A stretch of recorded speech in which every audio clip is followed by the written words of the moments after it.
한국직업방송 투데이 잡스 3.0 구독과 좋아요 부탁드립니다. 오고 가는 수다 속에 피어나는 인사이트 뉴스는 네모다. 오늘은 뉴스는 경제다로 함께하겠습니다. 행복자산관리연구소의 김현우 소장님 모셨습니다. 어서 오십시오. 네, 안녕하세요. 예, 염색하셨습니까? 아니요. 염색은 예전에 했는데 어. 머리를 자르면서 이게 조금 티가 더. 네, 그래도 알아봐줘서 했으니까 반갑죠. 예. 예. 돈 쓴 보람이 있는. 왜냐하면 보통 거꾸로 네. 아내들이 머리를 하고 오면 뭐 바뀐 거 없어 그랬더니 그럼 제일 나가가지고. 화장을 잘했나? 막 이렇게 얘기해가지고 예. 그래서 오히려 야단 맞는 경우 있죠. 옷을 사 입었어? 막 10년 된 옷이거든? 막 이렇게 예. 웃자고 한 얘기입니다. 네. 예. 제가 왜 그러냐면 이 경제 뉴스 요즘 밝은 게 별로 없어가지고요. 네. 그 시중은행 금융사고 얘기를 해볼게요. 아 진짜 믿을 수 없는 야. 금융사고들이 많이 있었잖아요. 네. 뭐 700억 원 횡령 사건, 그러니까 대횡령의 시대다. 이런 웃지 못할 표제어가 붙기도 했는데 지난 5년 동안 5대 시중은행에서 발생한 금융사고의 규모가 지금 보시는 것처럼 어마어마하네요. 저 우리은행 진짜 컸었죠. 엄청. 1,000억 원에 육박한대요. 금액 자체를 다 합치면. 네. 근데 회수율이 11%밖에 안 된다 그러는데 네. 왜 이렇게 못 걷는 거예요? 가져갔으면 도로 뺏어가야죠. 가져갔으면 뺏어 와야 되는데 그걸 발견한 시점이 너무 늦은 너무 거예요. 늦어서 네. 다 저 우리은행 뭐 호주에 다 입금하고 막 그랬더라고요. 그렇죠. 이미 어디론가 뭐 가족을 통해서 여기저기 차명 계좌로 빼돌리고 난 다음에 한참 있다가 돈 쓸 거 다 쓰고 그 다음에 이제 적발이 되다 보니까 회수가 거의 이제 불가능한 상황. 그래서 뭐 한 10% 정도, 10분의 1 수준 정도만 회수가 됐다는 건데 무엇보다도 이 규모 자체가 우리가 상상할 수 없는 규모의 횡령 사고가 나고 있습니다. 지금 네. 보니까 2019년부터 올해 7월까지 이제 5대 은행 종합을 해보니 전체적인 금액이 991억 9,300만 원. 그러니까 1,000억 원대에 육박한다는 건데 사실상 이거는 적발이 된 거기 때문에 적발이 완벽하게 다 됐다라고 볼 수는 없잖아요. 왜냐하면 지난번에 횡령 사고 있고 나서 금융감독원에서도 각 금융기관 대상으로 검사라든가 자체적으로 좀 감사 좀 해라라는 걸 지시해가지고 그 다음에 한참 지난 후에도 이상 없습니다라고 했는데 또 적발이 된 내용들이 네. 있으니까. 이게 이제 금융기관 특히나 은행은 가장 중요한 게 고객들에게 신뢰를 네. 심어주고 그 신뢰로 먹고 사는 산업이죠. 이제 그렇죠. 우리가 은행을 믿고 돈을 빌려주면 은행은 그 돈을 가지고 또 다른 사람한테 빌려주고. 근데 이 신뢰 자체가 깨져버리면 이 졸립할 수 없는 산업이 은행업인데 여기에서 이렇게 횡령 사고가 계속 발생하고 있다라는 거는 진짜 아니란 게 없지 않아 있는 것 같아요. 그 원인이.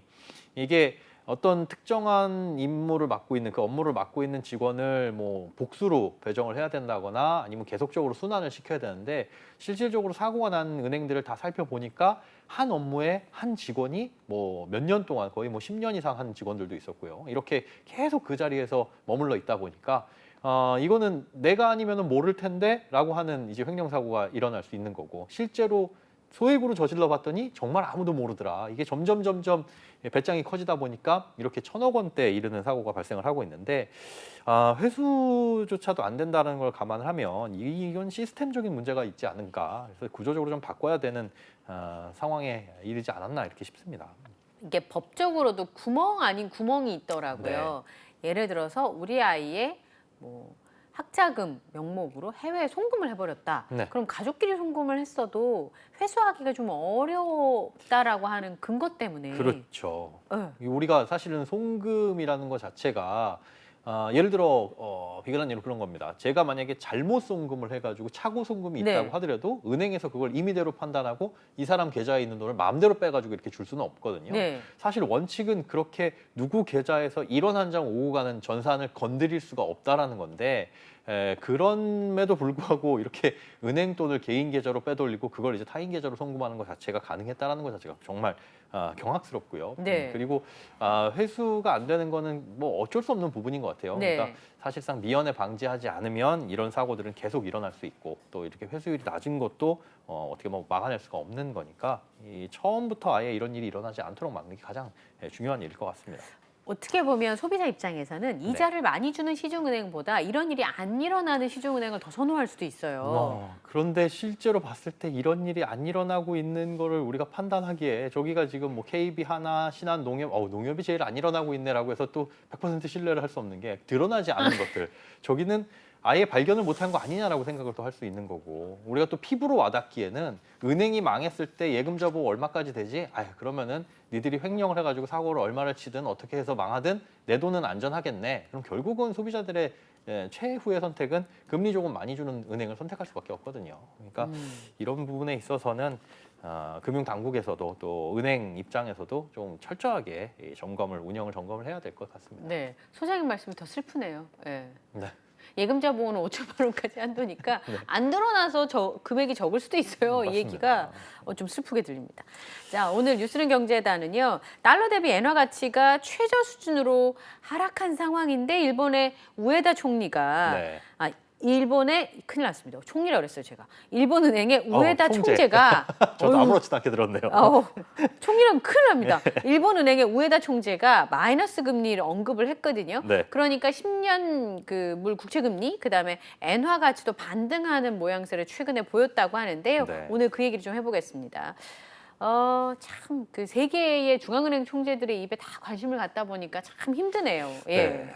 우에다 총재가 뭐라고 얘기하면서 마이너스 금리를 언급했다는 겁니까? 일단 마이너스 금리 결론적으로 말씀드리면 마이너스 금리를 해지할 수도 있다. 그럴 선택지도 있다라고 얘기를 해서 해지할 수도 있다. 네, 그렇습니다. 일본은 지금 단기 금리를 마이너스 0.1%로 운영을 하고 있어요. 그러니까 실제로 시중 은행들이 중앙은행에다가 돈을 갖다 맡기면 오히려 수수료를 내야 되는 이자를 지불해야 되는 상황이니까 결국은 이제 시중에다 돈 좀 풀어라라는 게 이제 통화 정책인데 이게 굉장히 오랜 기간 동안 유지가 되고 있거든요. 근데 이 마이너스 금리를 이 정책을 이제 끝낼 때도 됐다라는 걸 잠깐 언급을 했습니다. 그런데 다만 이걸 뭐 당장에 하겠다는 건 아니고 현재는 도저히 결정할 수 있는 단계는 아니다라고 못을 박았어요. 지금은 아니다. 라는 거예요. 그리고 2%의 물가 목표 달성이 가능하다고 판단되면 그때 마이너스 금리 정책을 이제 해제하는 것도 선택지 중에 하나다라고 언급을 했거든요. 근데 여기에다 이제 시장은 초점을 맞춘 거죠.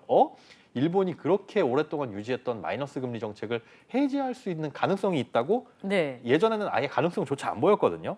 그런데 이 마이너스 금리를 이제 끝낼 수 있는지 여부를 결정하기 위해서는 일단 연말까지 충분한 정보하고 데이터를 확보해서 판단할 수 있다라고 못을 박아뒀습니다.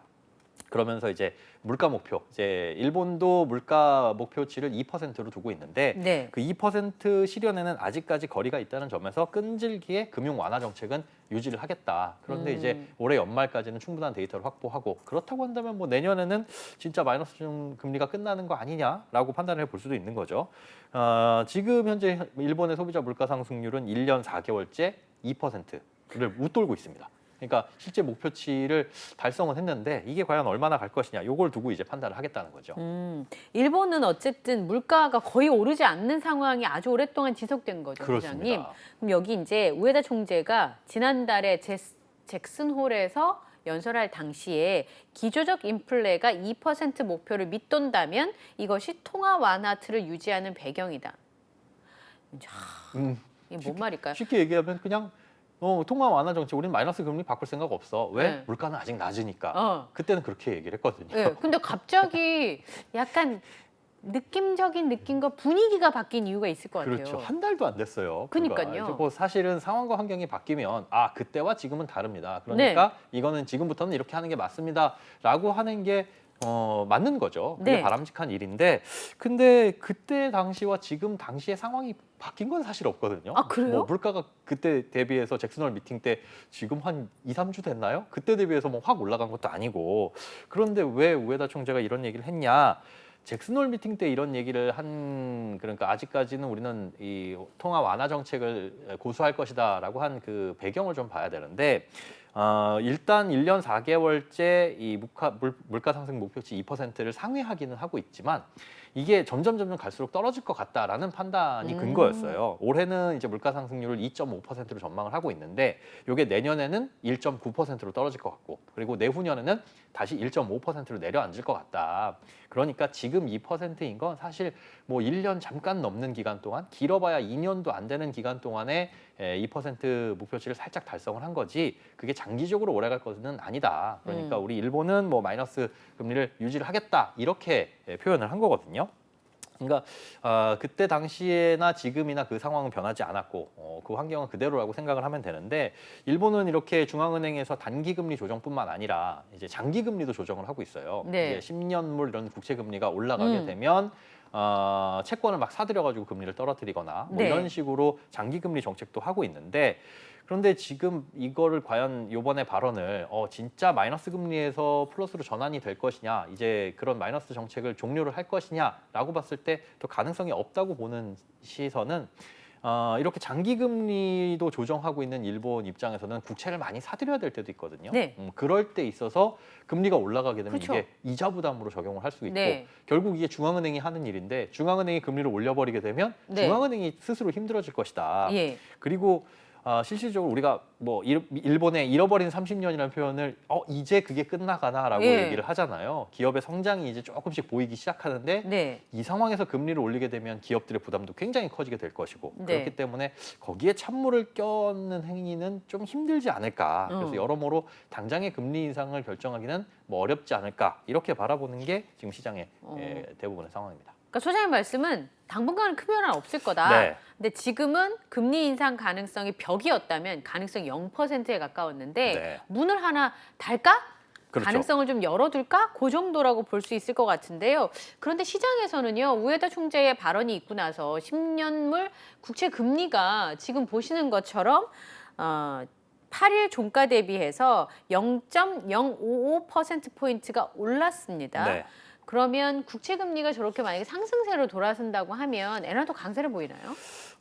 강세를 보일 수가 있습니다. 그런데 이게 이 추세적으로 강세를 보일 것이냐는 조금 더 판단을 해봐야 돼요. 추세적인 강세. 네, 뭐 잠깐 반등을 할 수 있습니다. 이게 네. 우에다 총리가 총리가 아니죠. 우에다 총재가 자꾸 저도 갑자기 정계 진출시켜서 금융계 인사를. 네. 우에다 총재가 금리 올릴 거야라고 했을 때 올릴 가능성을 열어둔 것 때문에 그날 네. 뭐 일본 엔화 환율이라든가 엔화 가치도 살짝 올라갔고 그다음에 금리도 살짝 오르긴 했는데 이게 진짜로 실행에 옮겨질 거냐를 두고는 조금 다를 수 있다는 거죠. 그러니까 여러 가지 전제 조건이 붙은 게 이 네. 물가 2% 목표치를 꾸준하게 유지를 해야 된다는 전제가 붙어 있었고 네. 그게 유지된다면 그때야 올리는 거니까 사실 당장에 이루어질 일은 아니죠. 지금 엔화 환율 자체가 달러 대비해가지고 굉장히 낮게 엔화는 평가되어 있고 그렇죠. 달러는 비싼 저평가되어 상태입니다. 있는. 네. 네. 작년 10월 21일 정도에 엔화가 32년 만에 최고점인 이 달러당 150.18엔. 그러니까 엔화가 그 정도로 굉장히 싸진 거죠. 네. 그랬다가 이제 점점 가치가 올라가다가 그리고 이제 엔화 가치가 다시 쭉 떨어졌거든요. 그리고 요 우에다 총재 발언 이후에 살짝 반등을 했어요. 네. 그런데 그러면 엔화 환율을 놓고 봤을 때 앞으로는 추세적으로 좀 이게 변곡점이 될 수 있을 것이냐를 놓고 봤을 때는 이 엔화의 문제가 아니라 달러의 문제가 좀 있습니다. 네? 지금 엔화 가치가 많이 떨어져 있다라고 하지만 우리나라도 네. 달러 대비 원 이렇게 보면 달러 환율 굉장히 많이 올랐잖아요. 그렇죠. 그런 게 달러 가치가 많이 올랐기 때문입니다. 그러니까 달러가 전 세계적으로 봤을 때 사실 환율이라는 게 상대적인 통화의 가치잖아요. 근데 전 세계적으로 봤을 때 우리나라 통화 가치만 떨어졌으면은 우리 이 원화가 저평가받고 있다라고 볼 텐데 네. 그게 아니라 뭐 엔화든 원화든 다 봤을 때 달러에 비해서 다 이 가치가 저평가받고 있거든요. 그 말인즉슨 뭐냐면 그냥 달러가 비싼 겁니다. 달러가 선호되는 거잖아요. 네, 달러가 선호되는 건데 그걸 이제 지표로 나타내는 게 달러 인덱스라는 네. 지표입니다. 주요 6개국 통화하고 달러를 비교를 해봤을 때 지금 어느 정도에 위치하고 있느냐 그 상대적인 그 지표를 나타내는 건데 이 달러 인덱스가 지난 7월 이제 2달 전까지만 하더라도 100선 아래였어요. 네. 그런데 어머. 지난달에는 103으로 오르더니 이번 달에는 105를 찍었었습니다. 이게 104 후반에서 왔다 갔다 하고 있거든요. 그만큼 지금 달러의 가치가 굉장히 높은 건데 네. 이렇게 달러 가치가 계속 올라가게 되고 갑작스럽게 또 오른 배경에는 미국이 신용등급 강등 지난달에 있었죠. 신용등급이 떨어지다 보니까 당연히 그렇게 되면 달러의 가치는 떨어져야 되는데 이게 아이러니하게도 미국의 신용등급이 떨어지니까 안전자산 선호 현상이 생기면서 달러를 사모으는 야, 기축통화 좋긴 좋네요. 진짜 좋긴 좋고 세상에는 어떻게 돌아갈지 이렇게 어떤 나라가 발행하는 화폐가 있는데 그 나라의 신용등급이 떨어지면 그 화폐 가치도 떨어져야 되는 게 당연한데 그게 상식인데. 그렇죠. 근데 이게 기축통화라는 이유로 그 나라 위험해졌대. 그럼 안전한 그 나라의 화폐를 사자라는 수요가 몰리면서 이 달러 네. 가치가 올라가게 됐습니다. 그러다 보니까 상대적으로 이제 엔화라든가 우리 원화의 가치는 좀 떨어지게 된 거고 여기다가 이제 연준도 금리를 뭐 내리겠다라는 뭐 직접적인 표현을 안 하다 보니까 그래서 이 달러가 강세를 보이는. 그래서 지금 상황에서 엔화가 그러면은 이제 약세에서 강세로 전환될 것이냐를 보기에는 조금 무리가 있을 것 같고 미국이 어떻게 나오느냐, 그래서 달러의 움직임이 어떻게 될 거냐에 따라서 뭐 엔화라든가 원화라든가 이런 방향을 조금 점쳐볼 수 있을 것 같습니다. 그러면 우리나 일본 같은 경우도 상황이 똑같은 거네요. 그러니까 네. 상대가 이제 달러가 상수고 우리가 거기에 따라서 변하는 거지. 그렇죠. 뭐 우리나라나 일본의 통화의 경우에는 네. 상대적인 걸 봐야 되는 건데, 맞습니다. 그러니까 우에다 총재가 한 발언이 그 금리에 대한 얘기를 하고 싶었던 게 아니라 네. 엔화가 너무 지나치게 약세가 되니까 그걸 이제 방어하려고 그랬다라는 소문이. 이거 굉장히 합리적인 의심 내지는 추론인데 네. 예, 이게 우에다 총재 발언 이후에 금리 인상 가능성에도 이 엔화가 강세를 보이긴 했거든요. 근데 그걸 두고 이제 블룸버그 통신에서 야 이거는 사실은 금리 인상 가능성을 언급하려고 한 게 아니라 그거보다는 엔화를 좀 방어하기 위한 것이다. 그리고 그게 좀 성공을 했다. 이렇게 평가를 하고 있어요. 그러니까 오. 엔화가 너무 약세를 보이다 보니까 이런저런 측면에서 일본이 불리한 부분이 있죠. 그런데 네. 이걸 일본에서 통화 정책으로 어떻게 좀 조정하기는 힘드니까 네. 우리 앞으로 금리 올릴 수 있어라는 이 언급 하나만으로 네. 좀 엔화 약세를 떨어지는 그 낙폭을 좀 줄인다거나 아니면 약간 분위기를 반등시킬 수 있다라고 보는 거죠. 근데 실제로도 엔화가 잠깐 올라간 거 보면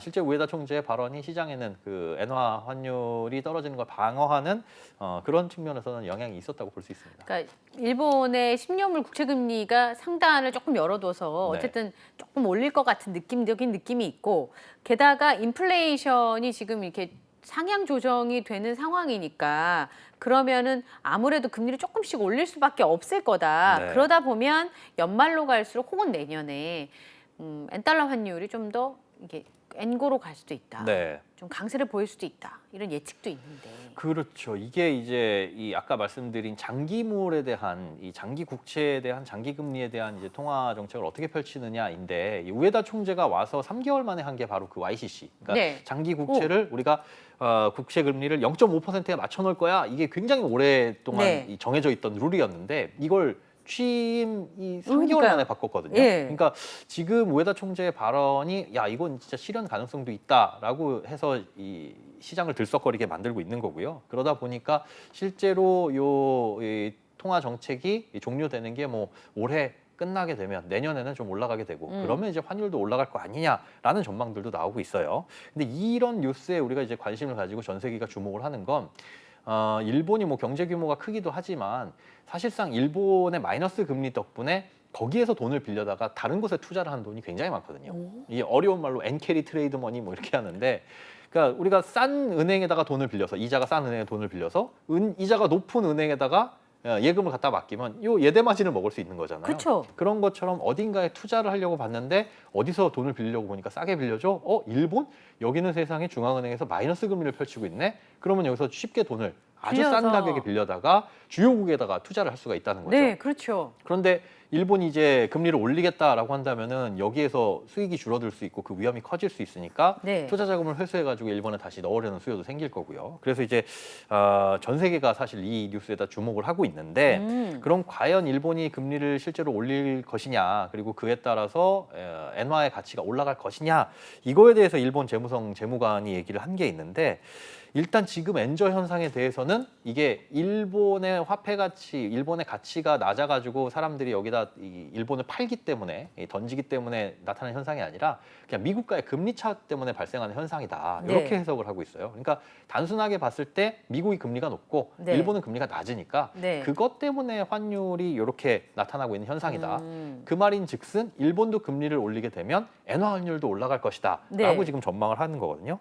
그리고 그러면 금리를 언제쯤 올리게 될 것이냐라는 건 지금 2%를 상회하고 있는 이 물가 상승률이 연말까지 꾸준하게 유지가 되게 되면 경기가 과열될 수 있고 그 경기 과열이 눈에 나타나면 일본도 그쵸. 그렇게 이제 통화 완화 정책을 걷어들일 수 있다. 예. 그게 내년에는 실현될 수 있을 것이다라고 일본 재무성 재무관이 얘기를 했거든요. 그러면서 일본의 경제 성장률이 장기간 동안 굉장히 침체였는데 이분이 이제 네. 30년 잃어버린 30년이라는 표현을 싫어하더라고요. 예. 잃어버린 그렇겠죠. 30년이 아니라 우리는 경제가 그동안 탄탄해진 거다라는 아. 표현을 하고 있어요. 아, 해몽이 좋네. 네. 예. 그런데 그러기에는 이제 상승 경제 성장률이 너무 안 좋았죠. 근데 이게 이제 경제 성장률이 좋아질 것 같고 이렇게 되면 주가도 올라갈 것 같다라는 네. 이 판단을 했어요. 근데 네. 재미난 건 일본의 이 재무성 재무관이 주식 투자를 안 하는 분입니다. 그러니까 경제 성장률이 좋아지면 주가 올라가는 거 아니야라고 판단해. 사실은 우리 다 그렇잖아요. 경제 성장률이 높으면 반드시 주가가 올라갈 네. 수만은 없고 여러 가지 변수가 있는데 그래서 성장률 때문에 금리를 조금 올릴 수는 있겠지만 그게 경기가 과열로 또 이어질 것이냐 이것도 좀 지켜봐야 될 부분이고 그로 인해서 금리 정책을 바꾸고 어쩌고 또 엔화가 강세로 돌아설 거고 이런 것들은 예측은 할 수 있겠지만 그렇게 될 것 같다라고 우리가 예측은 할 수 있겠지만 그 폭이라든가 특정 시점을 언제일 것이냐고 판단하기에는 좀 어려울 것 같습니다. 네. 엔케리 트레이드 자금 진짜 오랜만에 듣는데 예전에 이제 우리나라에서 크게 병원을 하시는 분들, 네, 중소기업을 하시는 분들이 운전 자금을 맞아요. 그러니까 기업이나 이제 병원을 운영하는 운영 자금을 엔화를 빌려서 맞습니다. 저렴하게 쓰고 또 갚고 네. 하는 과정에 있었는데 만약에 지금 김현우 소장이 말씀하신 것처럼 그 금융업계에서나 자산관리업계에서 일본의 자금을 빌려다가 여러 나라에 투자하는 경우도 있겠지만 중소기업이나 아니면 이런 작은 그 소규모 사업자들이 엔화를 지금 빌려가지고 투자를 하신 분들이 있다면 요 흐름은 자세히 보셔야 될 것 같네요. 맞습니다. 진짜로. 예. IMF에서도 이걸 경고를 했거든요. 네. 지금 세계 곳곳에 엔화에서 비롯된 자금들이 굉장히 많이 투자가 돼 아, 있는데 그래요? 예. 일본의 금리는 안 올라갈 거라고 우리가 그냥 전제를 하고 있었던 그래서 거예요. 빌려온 거잖아요. 그렇죠. 싸니까. 네. 그리고 일본은 이제 금리 저 상태에서는 그냥 평생 갈 거야. 일본은 끝까지 마이너스 30년이었으면 그죠? 30년 있으니까. 그냥 우리가 잃어버린 10년이라고 어렸을 때 배웠는데 그게 잃어버린 20년, 잃어버린 30년. 일본은 그냥 이제는 저성장으로 굳어졌다라고 네. 하는 게 우리의 상식이었는데 이 상식을 깨고 금리가 올라가게 되면 실질적으로 일본에서 시작된 이 투자 자금들이 회수가 됐을 때 굉장히 큰 뭐 미국이나 파장이, 유럽이나 예. 이런 것들 선진국뿐만 아니라 뭐 말레이시아 이런 나라들까지도 굉장히 큰 영향을 받을 수 있으니까 대비를 해야 된다라는 이 보고서가 나온 적도 있습니다. 그러니까 최근에 엔화 예금의 그 증가세가 있었거든요. 네. 엔저가 이어지면서 여행도 많이 가시지만 네. 그래서 일학개미라고 하는 투자하시는 분들이 등장하기도 했는데요. 네. 그러면 이제 이런 약간의 변동성이 보이면 지금 뭐 차익을 좀 실현을 해야 되는 건지. 그러기에는 조금 또 애매한 게 예. 이 엔화 예금 잔액이 막 늘어난 게 뭐 4월, 5월, 6월, 7월, 8월 이렇게 늘어났거든요. 최근이군요. 최근이에요. 예. 그런데 그 3개월 전, 6개월 전 엔화 환율을 보면 오히려 그때보다 엔화 환율이 떨어졌습니다. 그러니까 엔화 가치가 더 떨어졌어요. 그러니까 그때는 와, 엔화가 이제 900원대, 야, 바닥 찍은 거 아니야? 라고 생각했는데 그게 바닥이 아니라 뭐 지하가 더 있었다는 거죠. 그러니까 지금 만약에 엔화 예금을 갖고 계신 분들이 잔액을 평가를 해보면 평가액은 마이너스일 가능성이 높습니다. 그런데 이게 예금으로 갖고 있는 게 아니라 보통 엔화로 바꿔가지고 이게 일본 주식시장에 투자하신 분들도 계세요. 네. 왜냐면 세계가 다 별로 이제 주식시장이 고만고만한 상황에서 워렌 버핏도 일본에 투자한다고 하지. 그러다 네. 보니까 뭐 일본 주가도 많이 올라갔는데 원화를 엔화로 바꿔서 이 엔화로 일본 주식시장에 투자해서 주가가 오르신 분들은 요건 좀 고민을 해보실 단계가 온 것 같습니다. 왜냐하면 엔화로 바꿔가지고 주식을 투자했는데 그 주가의 가치는 올랐거든요. 네. 그러면은 전체적으로 봤을 때 평가액은 플러스인데 네. 여기서 엔화 가치가 떨어지는 바람에 이 플러스의 수익을 약간 깎아먹은 건 있어요. 네. 그러면 이거를 이제 이 엔화 환차익까지 보려고 기다렸을 때 그럼 주가가 이 정도로 계속 유지가 될 것이냐. 네. 아니면 주가도 오르고 뭐 엔화도 올라주는 상황이면 투자자들 입장에서는 굉장히 좋겠지만 해피한 케이스죠. 근데 보통 이게 거꾸로 가거든요. 그래서 어느 정도의 수익을 본 분들이라면은 이제 주식을 처분하고 또 환전을 하는 시점은 조금 좀 기다렸다가 그렇게 네. 해도 되는 거고 여러 가지의 선택지가 있으니까 그런 부분들은 조금 판단을 미뤄둬야 될 것 같기는 한데 앞서 말씀드린 대로 그러면 엔화가 언제쯤 강세로 약세에서 끝나고 뭐 강세로 네. 전환될 것이냐 또 얼마나 올라갈 것이냐 이런 판단은 아무도 할 수 없는 거기 때문에 네. 본인이 적당한 목표 수익률을 설정을 해놓고 그걸 이제 달성했다라고 하면 기계적으로. 예, 기계적으로 욕심 부리지 않고 한 절반 정도는 팔고 수익 실현하고 이렇게 하시는 게 개인 투자자들은 가장 안전한 방법일 것 같습니다. 그러니까 우선 주식 시장만 보자면 네. 일본의 주식 시장에는 이미 이제 어느 정도 차익을 가지셨으니까 네. 실현을 하셔서 엔화로 갖고 계시다가 네, 그렇죠. 지금 이 엔화를 언제 환전할까는 엔화가 강세로 돌아서는 즈음에 네. 뭐 초입에 들어서든 올라가든 그때는 다시 원화로 그렇죠. 환전을 하셔서 수익을 실현하시면 그게 가장 베스트인 거죠. 세금을 내나요? 이게 원래 그 환차익에 대해서는 세금이 없습니다. 오. 그런데 이게 엔화로 바꿔가지고 이 돈으로 주식 투자를 한 돈에 대해서는 환차익이 발생하면 주식의 수익과 같이 묶어가지고 계산을 해버려요.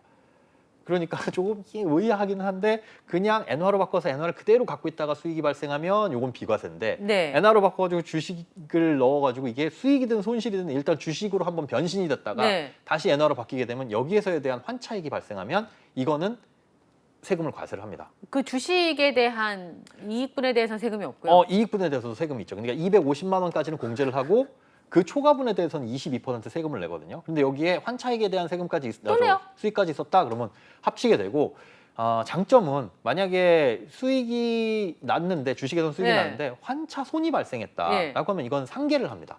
그래요? 내가 수익에서는 뭐 100만 원, 네. 주식에서는 100만 원 수익이 났고 환율에서는 뭐 30만 원 손실이 났다. 네. 그러면 이 수익을 70만 원으로 보는 거죠. 물론 이제 250만 원 안에서는 비과세니까 이거는 큰 문제가 없어요. 문제는 없는데 이게 수익을 초과하게 되면 환율 떨어져서 발생한 손해가 있다 그러면 그래 세금 좀 아끼겠네라고 뭐 긍정적으로 생각할 수도 있는 뭐 일단은 세금이 부과된다라는 거. 초긍정이네요. 지금 이제 소장님 말씀하신 거 들으니까 해외 주식 투자하는 거 보통 일 아니네요. 엄청 복잡합니다. 이제 진짜 세금, 복잡하네요. 예, 그리고 그게 또 연단위로 끊기 때문에 네. 일본에서 수익이 발생했다. 그런데 뭐 중국에서는 마이너스가 났다. 그럼 전체적으로 봤을 때 마이너스면 세금을 과세하지 않고 전체적으로 봤는데 나는 뭐 수익이 별로인데 하필이면 올해 초에 뭐 판 주식이 수익이 많이 났었다. 네. 그러면 그거에 대해서는 1년 단위로 과세를 하니까 우리 연초에는 수익이 났었는데 지금 가서는 마이너스이신 분들은 지금 한번 마이너스 이 손실을 확정 짓고 다시 사는 게 네. 수수료를 조금 부담하더라도 세금은 아낄 수 있는 방법이 될 수가 있습니다. 아유, 복잡하네요. 그 성공하신 분들은 대단하십니다. 예. 부지런해야 돼요. 자, 추석 얘기를 좀 해볼게요. 네. 우리 섬세한 김효로 소장님은 무화과잼을 다 만드셨습니까? 추석 선물로? 아직 안 만들었습니다. 이번 주하고 다음 주부터 이제 본격적으로. 땀을 좀 흘리시겠네요. 네. 예. 근데 이제 우리는 뭐 손재주가 없으니까 쇼핑몰에서 열심히 추석 선물을 좀 찾아봤습니다. 네. 올해 차례상 차림 비용이 평균 30만 3천 원. 네. 작년과 비교했을 때 5% 가까이 하락한 수준이라고요? 이거 네. 잘못 계산하신 거 아닐까요? 다들 아마 그렇게 생각이 되실 거예요. 5% 하락했다고? 뭐라고? 네. 하락했다. 작년에는 사과 3개 놓을 수 있었는데 1개 놓는 바람에 하락했구나라고 생각을 할 수도 있는데 뭐 품목은 똑같습니다. 수량도 똑같고 실제로 봤더니 네. 작년보다 실제로 차례상 비용이 조금 하락을 했더라. 왜요? 근데 이게 왜인지 봤더니 작년이 워낙에 높았기 때문이에요. 그리고 작년은 추석이 조금 일렀었습니다. 좀 가까이 있었죠. 좀 일찍 시작해가지고 8월에 작년 8월 생각해 보시면 작년 8월도 굉장히 덥고 비도 많이 내렸거든요. 네. 그러다 보니까 그때 당시에 농산물 가격 많이 올랐었어요. 그래요? 그러니까 지금 우리가 약간 농산물 가격 떨어졌다고 하는데 지난달 정도 비 많이 왔을 때, 네. 뭐 지지난달 정도 상추 가격 많이 오르고 뭐 안 오른 게 없었잖아요. 그런 상태에서 바로 추석을 맞이한 게 작년이었고 올해는 그 상태에서 약간 한 달 정도 텀이 있다 보니까 확 치솟았다가 쭉 떨어지고 근데 요 떨어진 시점과 작년을 비교해 봤더니 그래도 올해는 추석이 조금 늦은 바람에 그 덕분에 5% 정도 하락했다. 네. 근데 여기에서 이제 또 큰 영향을 미친 게 사과도 있고 배도 있고 뭐 감도 있고 여러 가지 있지만 그 중에 제일 비싼 건 소고기잖아요. 네. 여기 또 한우 이렇게 좋은 고기 쓰시려고 하고 그런데 이 한우 가격이 많이 떨어지다 보니까 작년에 비해서 그렇지. 예. 네, 그러다 보니 물론 이제 소비자가에 느껴지는 건 별로 없을 거예요. 크게 차이 없습니다. 네, 이거 한우는 보니까 이만큼이 10만 원이야? 그런데 작년에 비해서 이게 10% 떨어져서 이만큼이 9만 원이야? 어차피 그 한 가지거든요. 비싼 거는. 근데 한우 가격이 조금 떨어지다 보니까 전체 상자리 물가에서 그걸 차지하는 게 실제로 한우 가격이 11% 정도 대형 유통시장에서는 약 6% 가까이 하락했다고 하니까 그 영향으로 인해서 5% 정도 전체적으로 봤을 때는 좀 떨어졌다라고 하는데 이게 지역마다 어떤 품목을 어떻게 사느냐, 뭐 차례상에 올리는 것도 또 다 다르잖아요. 조금씩 다르죠. 예, 다르기 때문에 어떤 품목을 어떻게 올리느냐에 따라서 아닌데 우리 집은 작년보다 올랐는데라고 생각하시는 분들도 분명히 계실 겁니다. 예. 생선 가격이 좀 떨어져서 그렇지 않을까? 그런 부분도 없지 않아 있을 것 같은데 뭐 또 발표에 따르면은 생선 가격이 뭐 그렇게 큰 차이는 없다라는 그래요? 또 얘기도 있으니까요. 예. 그런데 뭐 왜 이제 이렇게 체감을 자꾸 의문을 제기하냐면 네. 어제요 엄청 싼 집에 사과 요만한 게 4개에 10,000원이더라고요. 아, 예. 거기는 엄청 저렴한 거예요. 그렇죠. 사과 4개에 10,000원이면 만원이면 그쵸? 괜찮네요. 예. 근데 어떤 집은 가보면 한 개에 막 개당 4,000원, 5,000원씩 하거든요. 네. 그러니까 작년과 비교했을 때 되게 많이 올랐어요, 사과배가.